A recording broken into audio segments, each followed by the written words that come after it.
Chapter 9. How to use the will. To set about getting rich in a scientific way, you do not try to apply your willpower to anything outside of yourself. You have no right to do so. It is wrong to apply your will to other men and women in order to get them to do what you wish done. It is as flagrantly wrong to coerce people by mental power as it is to coerce them by physical power. If compelling people by physical force to do things for you reduces them to slavery, compelling them by mental means accomplishes exactly the same thing. The only difference is in methods. If taking things from people by physical force is robbery, then taking things by mental force is robbery also. There is no difference in principle. You have no right to use your willpower upon another person, even for their own good, for you do not know what is for their good.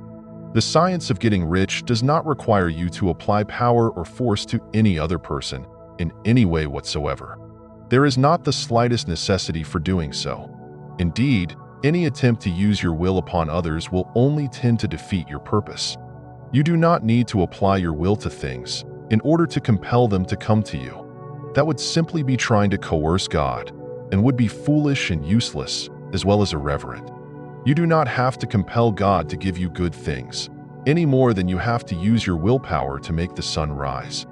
You do not have to use your willpower to conquer an unfriendly deity or to make stubborn and rebellious forces do your bidding. Substance is friendly to you and is more anxious to give you what you want than you are to get it. To get rich, you need only to use your willpower upon yourself.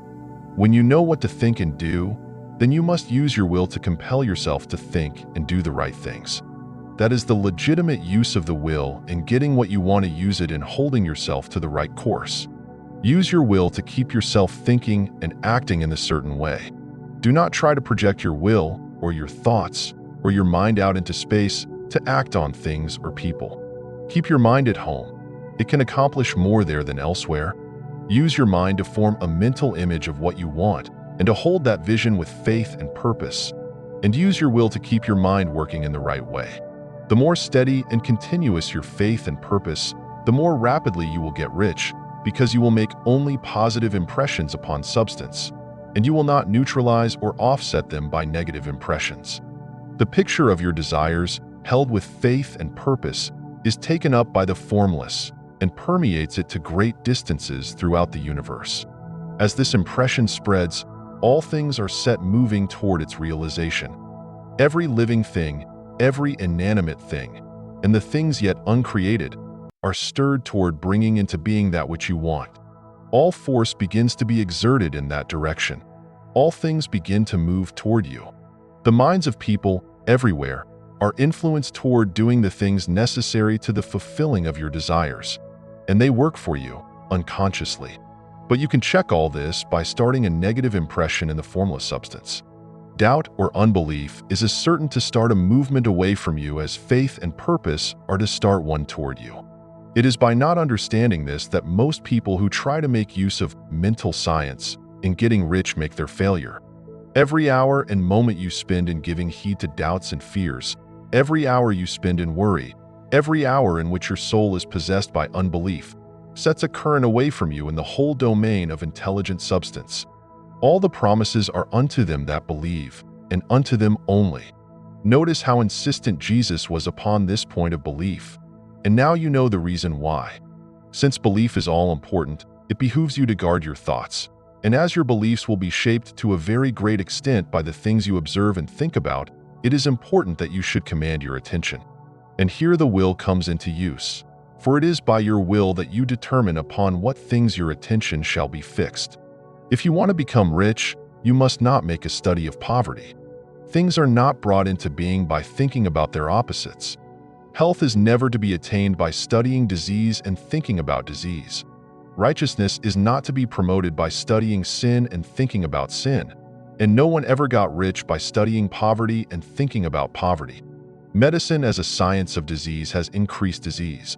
Religion as a science of sin has promoted sin, and economics as a study of poverty will fill the world with wretchedness and want. Do not talk about poverty, do not investigate it, or concern yourself with it. Never mind what its causes are, you have nothing to do with them. What concerns you is the cure. Do not spend your time in charitable work or charity movements. All charity only tends to perpetuate the wretchedness it aims to eradicate.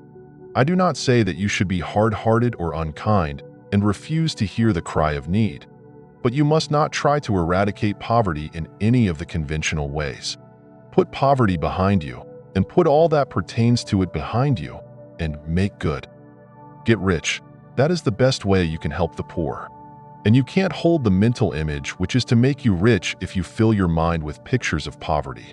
Do not read books or papers which give circumstantial accounts of the wretchedness of the tenement dwellers, of the horrors of child labor, and so on.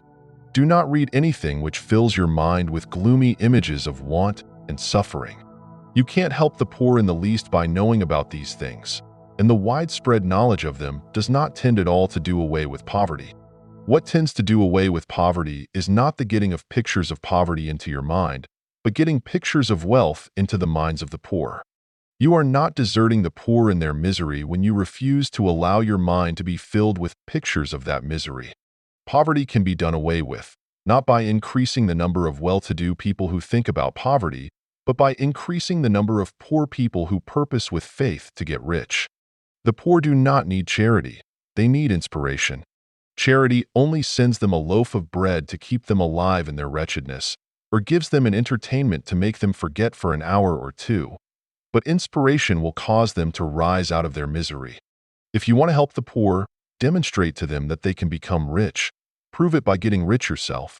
The only way in which poverty will ever be banished from this world is by getting a large and constantly increasing number of people to practice the teachings of this book.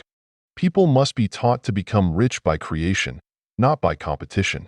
Every man who becomes rich by competition throws down behind him the ladder by which he rises and keeps others down. But every man who gets rich by creation opens a way for thousands to follow him and inspires them to do so. You are not showing hardness of heart or an unfeeling disposition when you refuse to pity poverty, see poverty, read about poverty, or think or talk about it, or to listen to those who do talk about it. Use your willpower to keep your mind off the subject of poverty and to keep it fixed with faith and purpose on the vision of what you want.